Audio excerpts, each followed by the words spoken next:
Warning, this story is for mature audience. If you are not concerned, care to ignore this story as it contains drama, violence and adult topics.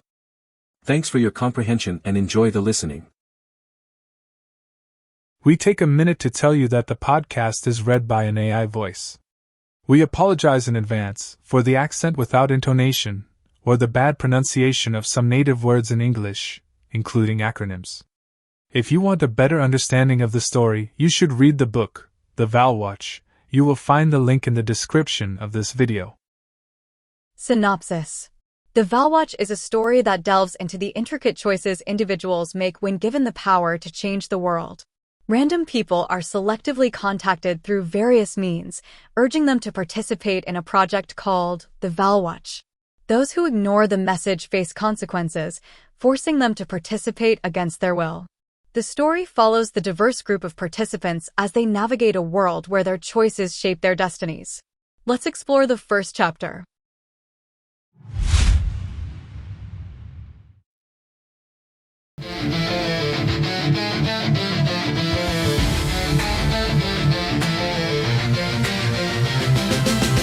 In the shadows where doubt might creep, we rise up strong, our dreams to keep. Choices abound, but we stand our ground. With hearts ignited, no backing down. Don't give up, fight and remain tall. Through every struggle we'll conquer all. A brighter future just within reach. With every step, life's lessons we teach. In the shadows, where doubt might creep, we rise up strong, our dreams to keep. Choices abound, but we stand our ground. With hearts ignited, no backing down. Don't give up, fight and remain tall. Through every struggle we'll conquer all. A brighter future just within reach. With every step, life's lessons we teach.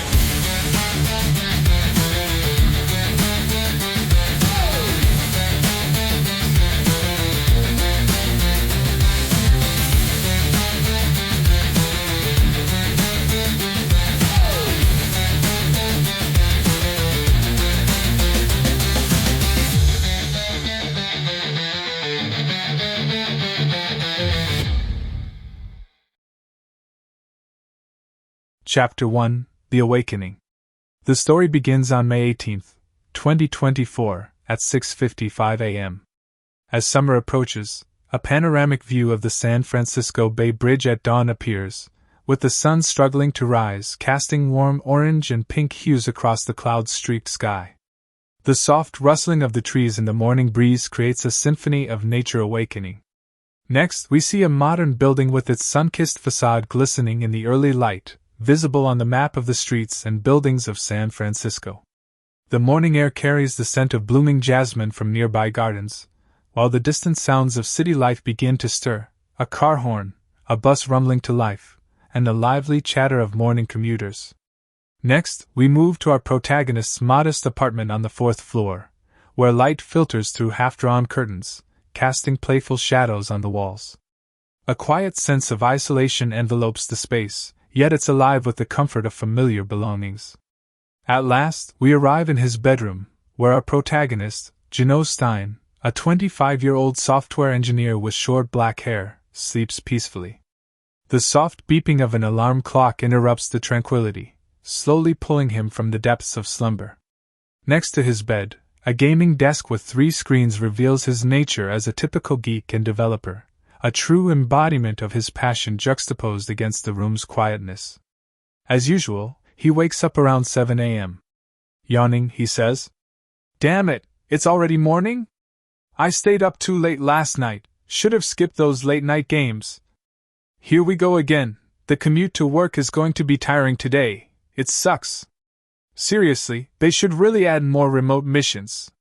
Rubbing his eyes, he checks his phone for news, its soft glow illuminating his face.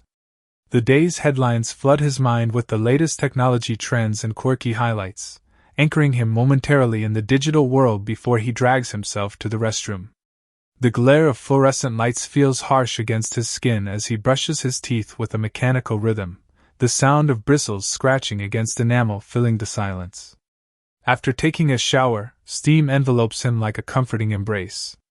When he comes out of the shower with a towel around his waist, he steps onto the cool tiled floor, the chill igniting a spark of alertness. He heads to the mirror to style his hair neatly. The foggy glass clears as he wipes it with his hand, revealing a face both weary and determined. Then, he checks his wardrobe for what to wear to work today, often opting for a geek t-shirt, jeans, and tennis shoes that have seen better days but still fit his aesthetic. The fabric hangs slightly loose on him, a badge of comfort in his casual existence. Next, he heads to the kitchen, where the aroma of coffee lingers in the air, tantalizing his senses.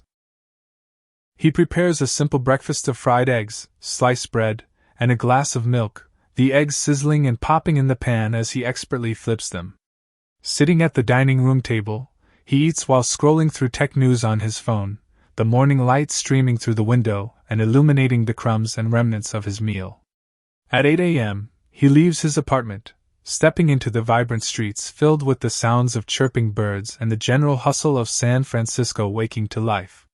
He walks to the nearest subway station, a 20-minute trek through busy streets and bus stops, the air filled with the smell of fresh croissants from a nearby bakery. Once he arrives, he greets the security guard, exchanging friendly nods, shows his badge at the gate entrance, and takes the elevator to the 7th floor, where he hears faint sounds of chatter and the clattering of computer keys. He heads directly to the open space office filled with colleagues working around him, the hum of conversation intertwining with the beeping and clicking of keyboards. He greets coworkers close to his desk, saying, "Good morning." One of his coworkers replies, "Good morning, Gino Stein." Exchanging friendly smiles while maintaining professionalism amidst the digital glow of their screens, he sits down, facing his trio of screens like a pilot in a cockpit. Excitement bubbles within him as he checks his computer for today's tasks from the Scrum Project Software Manager, and he says, "Let's see what tasks have been assigned for me today." As he begins to work, the office atmosphere thickens with concentration, but familiar distractions lurk, his mind occasionally wandering to the latest online trends. At 1 p.m., he takes a break, rising from his desk. He glances out the window, noticing clouds beginning to gather, hinting at the possibility of afternoon rain. He makes his way to the ground floor, where he orders his lunch. The food court bustles with life, a cacophony of voices, laughter, and sizzling sounds filling the air like a pulse. After ordering a small cake with yogurt and an apple, he finds a spot at the restaurant bar, the polished wood inviting him as he eats while gaming on his phone, the soft taps echoing rhythmically. Upon returning to work at 2 p.m., he immerses himself in coding until 5 p.m. As he's about to close his windows, an unexpected notification interrupts his focus, revealing a unique message. "The Valhwatch, what if you were able to change the world? You must participate in this project to make the world better." An accept button sits invitingly at the bottom, challenging him to consider it. He instinctively rolls his eyes and smirks, saying, "Another prank from the development team, I guess." Dismissing the message on his computer, he leans back in his chair as he closes the dialogue. As a developer, he considers it nothing more than a prank from one of his colleagues, shaking his head in a blend of confusion and amusement. When he leaves the office, the cool evening air greets him, clouds gathering into a dense blanket as he walks to the subway station. Lining the streets are small grocery shops, where he sometimes stops to pick up essentials, the chatter of other shoppers harmonizing with the rustle of plastic bags. Upon arriving home that day, he enters his apartment and heads to his bedroom. The familiar four walls offer a quiet sanctuary. Just as he begins to undress and prepare for a bath, his phone buzzes insistently, drawing his attention to the same message. "The Valhwatch, what if you were able to change the world? You must participate in this project to make the world better." Frustrated, he stares at the screen and speaks to himself, saying, "What the hell is this?" His heart races, feeling as if an unsolvable puzzle stares back at him. The nature of the message sends him racing toward his computer desk, trying to analyze the IP of the sender but failing to track it down. He mutters, "Damn it, who is doing this?" Frustration bubbles beneath the surface. After that, he sinks into a hot bath, steam swirling around him as he attempts to untangle his thoughts. Dinner is modest, a quick meal he prepares in a daze. Afterward, he sits in a dining chair, scrolling through developer forums on his phone, hoping for clarity while the muted sound of the television plays in the background. Once he finishes eating, he takes a little rest on the couch in the living room, the soft hum of the TV lulling him into a state between sleep and wakefulness, as he checks tasks related to work on his laptop for the next day. At 9:30 p.m., he reluctantly heads to his bedroom to play a game on his desktop, the familiar sound of the game loading filling him with nostalgia. At 10:30 p.m., however, while deeply engrossed in an online multiplayer game, it gets interrupted suddenly. The screen flickers ominously as the dialog box reappears, more commanding this time. The Valhwatch, what if you were able to change the world? You have to participate in this project to make the world better. If you keep ignoring it again, as a warning, be ready to face unfortunate consequences in the coming days. After a moment of contemplation, he mutters to himself. What is this weird warning? Am I being spammed? He closes the message and returns to the game with a dismissive wave, the tension in the room settling back into routine. At midnight, he brushes his teeth, the minty paste tingling fresh against his gums before heading to bed, but doubts swirl in his mind, refusing to settle. The dialogue echoes through his thoughts, uncertainty creeping in like a shadow, prompting him to question if something more sinister is at play, if he truly is being hacked. The next morning, he wakes up as usual, groaning softly to himself, muttering, "The unfortunate? Nah, that's not going to happen." The thought of conspiracies feels absurd. He follows his mundane routine from morning to evening. Waking up, taking a bath, the rhythm of his day like clockwork, eating breakfast, heading to work, taking breaks, having lunch, heading home, grocery shopping or ordering fast food online, taking an evening bath, dining, watching the news, playing games, and sleeping. A few days later, when he returns home from work, an uninvited email disrupts the quiet as soon as he enters his apartment. The message informs him that he has been fired for seemingly valid reasons, out of nowhere, from the higher-ups in his company. The words strike him like lightning. They cite a financial crisis as the cause, a wave of disbelief washing over him. He is understandably taken aback, and his mind spins into indignation and confusion as he thinks. Fired? But why all of a sudden? This can't be happening. I've been here a year already. After an internal battle, he contacts the human resources staff to confirm it, saying, "Good evening." The human resources agent replies, "Good evening. Who am I speaking with?" Then he replies, "I'm Jano Stein, working as a developer in Team 5. Sorry to bother you, but I've received an email saying that I've been fired." The HR agent replies, "Oh, let me check for a moment. Yes, Jano Stein, I'm sorry, but it seems you were indeed fired along with a few others. Reports from my superiors state that there's a financial crisis leading to layoffs of recent hires, and you're on that list." Unfortunately, it is the bitter truth. His job is gone. A flashback from the warnings he received comes to mind, and he thinks, "So the warning regarding the unfortunate was about my job, huh?" He slumps onto the couch, the weight of the news pressing on his shoulders as he says, "What am I going to do now?" Thoughts of uncertainty fill the void. That evening, he takes a long bath, pondering whether to wallow in self-pity or think of the next steps. After dinner, he retreats to his desk, opening games in a desperate attempt to drown out the stress and anxiety that claw at him. That night, he sleeps at 2 a.m., exhausted yet restless. The morning brings little relief. He takes his bath and eats a light breakfast, the weight of his situation settling heavy in his chest. He begins looking for jobs online while sitting on the couch, the TV's noise blending into a background hum that feels more like a ghost of normalcy. As the hours pass, he applies for numerous positions, the cursor hovering over the submit button like a lifeline. Once he finishes the online applications, he resumes his mundane routine at home, the same cycle elongating the days as he waits for responses from companies. Days later, he receives no responses to his applications while others reject him. Each email feels like a stab to the heart. Luckily, due to his previous job, he was well paid. He thinks to himself, "I think my checking and savings accounts can help me endure this period of being jobless." with enough savings for a few months to manage living expenses.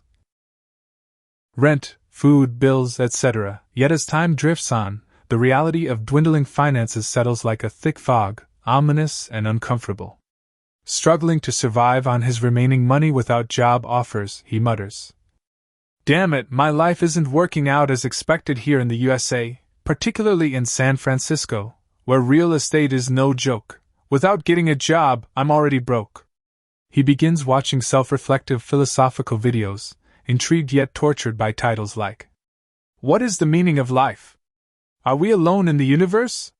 One night, while sleeping in his apartment at midnight, flashbacks from his childhood in Germany slip into his consciousness like scenes from a faded movie reel, unspooling until his graduation before coming to the USA.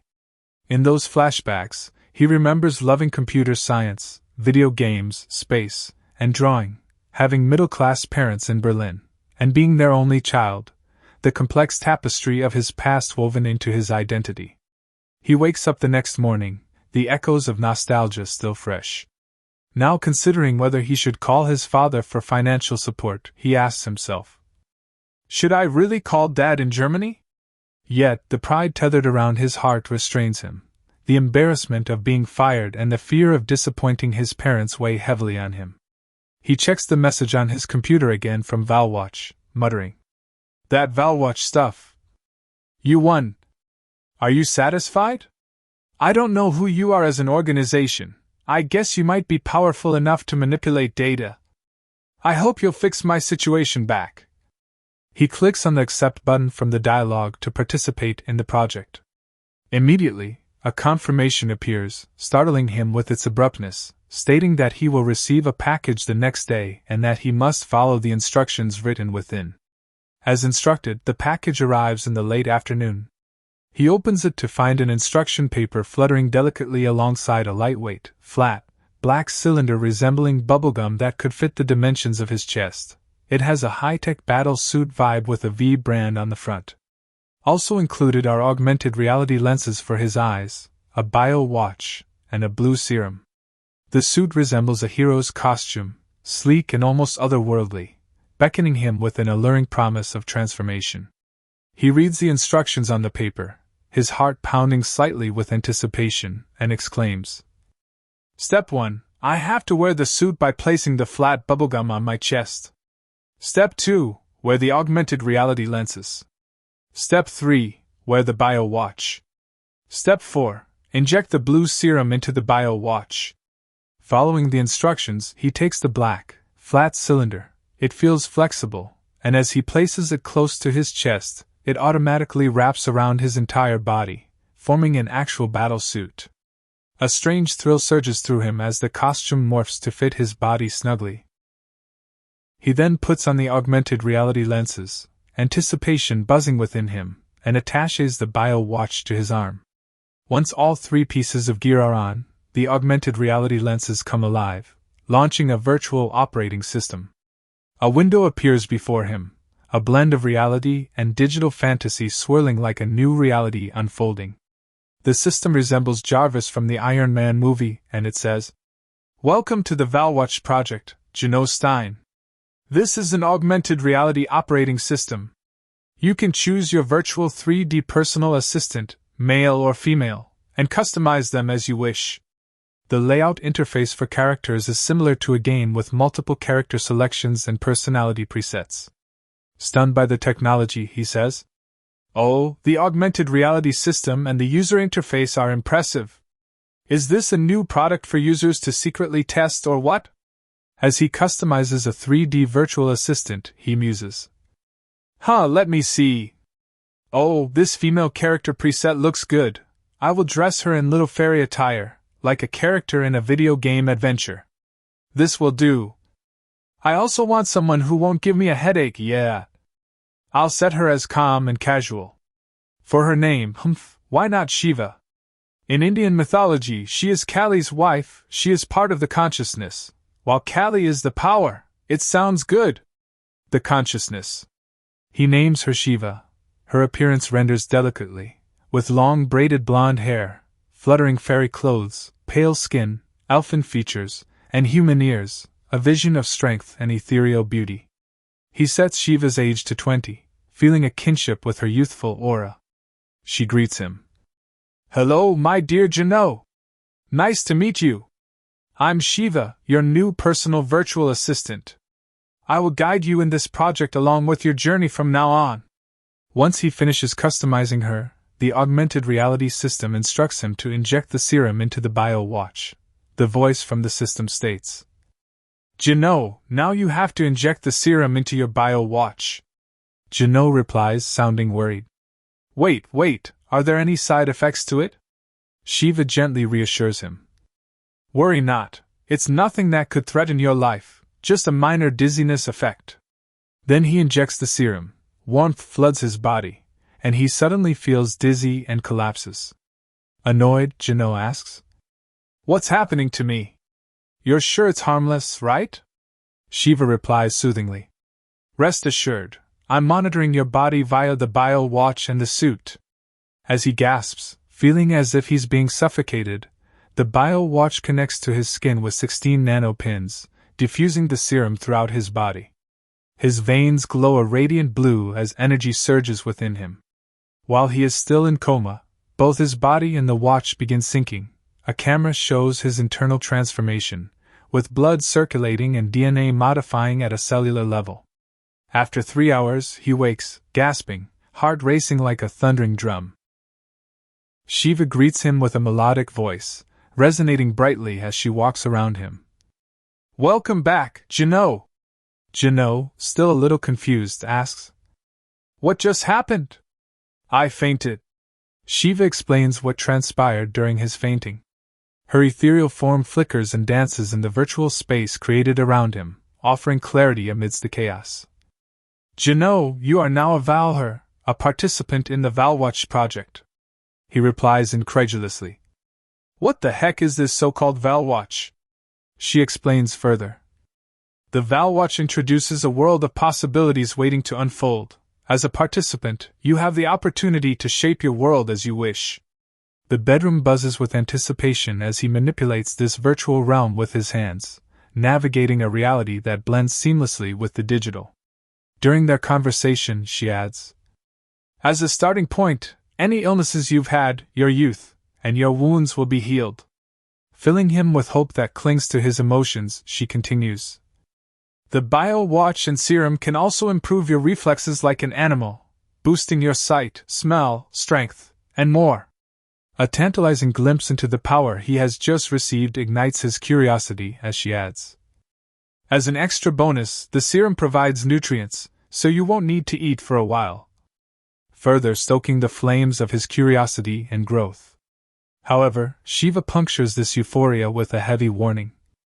"But there is one thing you cannot remove now, the Valhwatch. The effects of the serum are designed to last for at least 2 weeks.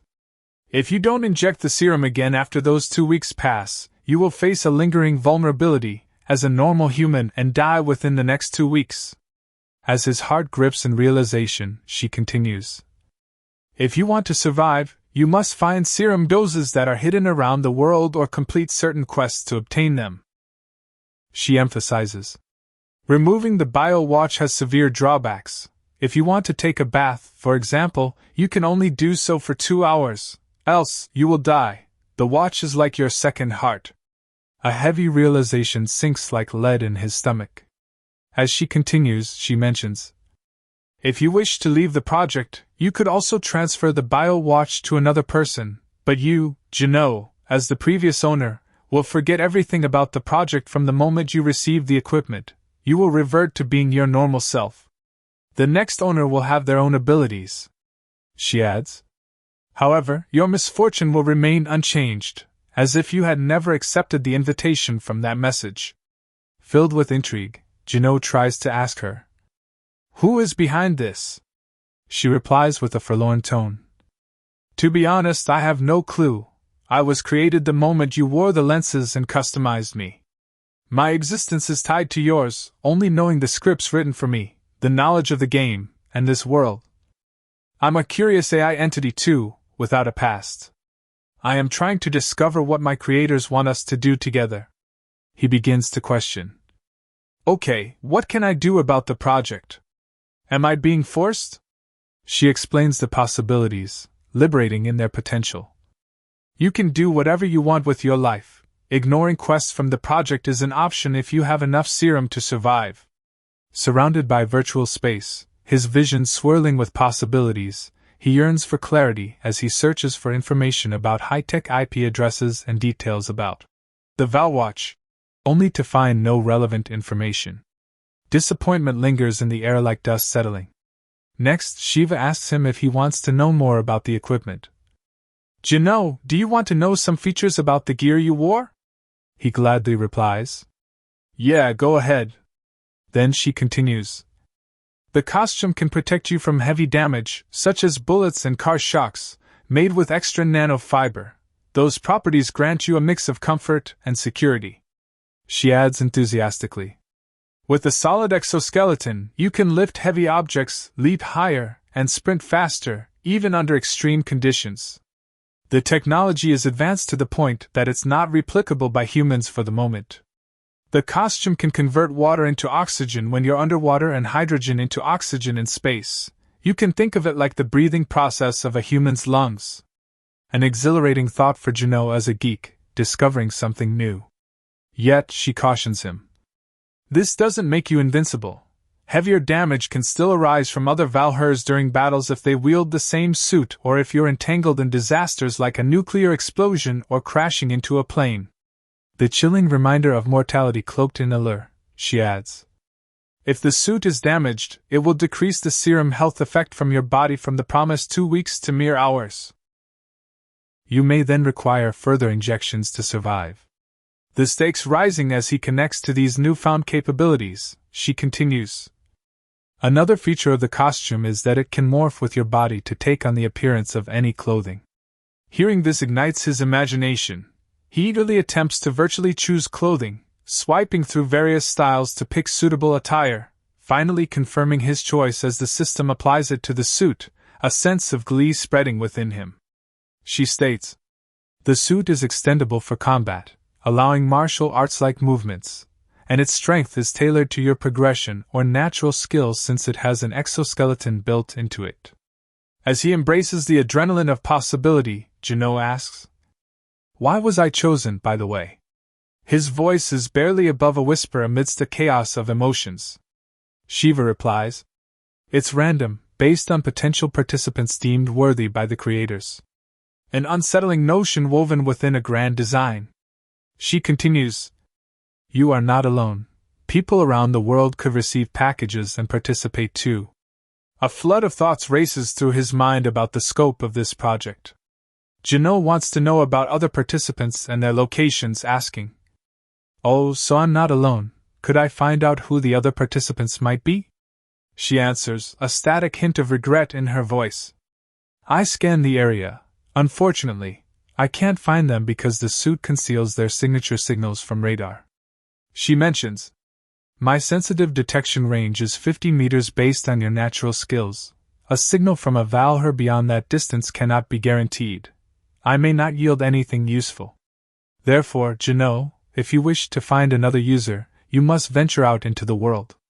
Her ethereal presence offers comfort amidst the unknown, floating and wandering around him. Shiva adds, "Jino, for your financial crisis, you can also earn money if you agree to undertake quests the system prompts you to complete." The allure of purpose ignites within his soot-covered routine. After receiving all this information, it is midnight, and he sleeps until morning, a wave of anticipation crashing against worries that churn beneath the surface. In the morning, Shiva greets him as he wakes up. "Morning, Jino. I hope you slept well. Your body temperature is normal, and I found no issues at the moment." She floats around the virtual space near his bed, encouraging him to embrace the new reality lying ahead. He takes his bath and has breakfast as usual, but he notes, I feel like I'm not that hungry." Shiva replies, "Yep, due to the serum you injected, one of its properties keeps your organism from alerting you to hunger. The serum contains concentrated molecules needed for your metabolism that disintegrate daily to nourish you." Excitement mingles with uncertainty, rendering him distracted. Shiva then suggests, Jano, how about we train outside today with the suit to test your new abilities? The moment flutters with the thrill of the unknown. Shiva instructs him to transform his suit into jogging attire and head to a nearby area that isn't crowded with people. Adventure blooms within him as he holds hope that change is possible. He tentatively agrees, hinting at skepticism as a gamer. Okay, let's see, why not? Feeling somewhat unprepared for physical exertion but yearning for a break from monotony, he leaves his apartment, stepping onto the bustling street. He finds a green field a little way from his building. Nature welcomes him with open arms, a clear blue sky above and the distant sound of birds lingering in the air. Shiva suggests, I think this place might be good. I'll set a chronometer to monitor your speed. You can view your body stats such as blood pressure, oxygen, and other health readings through your augmented reality lenses. He begins to race, feeling his muscles awaken in an unimaginable way. Testing his limits, amusement blossoms as he realizes how amazing his spring feels, and Shiva encourages him. Your next target, try to jump as high as possible. He attempts to jump over the rope at 2 meters, then 4 meters, and beyond. He exclaims, Wow! I feel lighter! Is this stuff for real? Excitement spreads through him as disbelief washes over his thoughts. Now that he's grasped the basics, Shiva encourages him to perform parkour jumps over buildings and rooftops in his neighborhood, her voice ringing with support. He sneaks across rooftops, the wind rushing past him as he leaps between buildings, feeling a thrill akin to a ninja's life, walking along walls and trees. He smirks. Am I becoming the Prince of Persia? As he draws on something he does in video games for reference, he finds himself utterly amazed. What once lived in the realm of fantasy is now beautifully real. The next day, while resting at home, he thinks, I'll try to explore this operating system.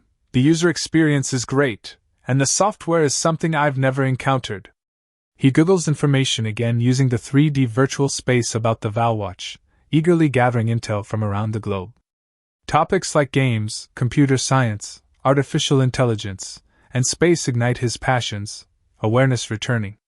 Finally, he receives every response from his research that he normally couldn't find online, like how to construct a quantum machine with all its hardware requirements, or how to access confidential data from governments worldwide, like NASA, the FBI, the CIA, the Pentagon, the EU, KGB, or the UN. However, the only information he cannot access is the Valhwatch system. Nonetheless, he is quite impressed with it. He begins to wonder how he will change his life by taking advantage of this virtual system and the AI built into it. Meanwhile, in the afternoon, Shiva informs him, Dear Jano, it seems I've received a notification from the system for your first quest. He replies as if used to it. As expected, like a gotcha game. What does it say?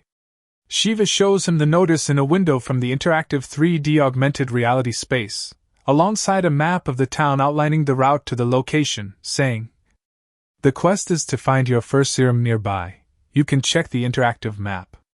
A world of possibility unfurls before our protagonist as a whisper of adventure awaits him. We hope that you did enjoy the listening, and let's meet again for the next episode, for another adventure.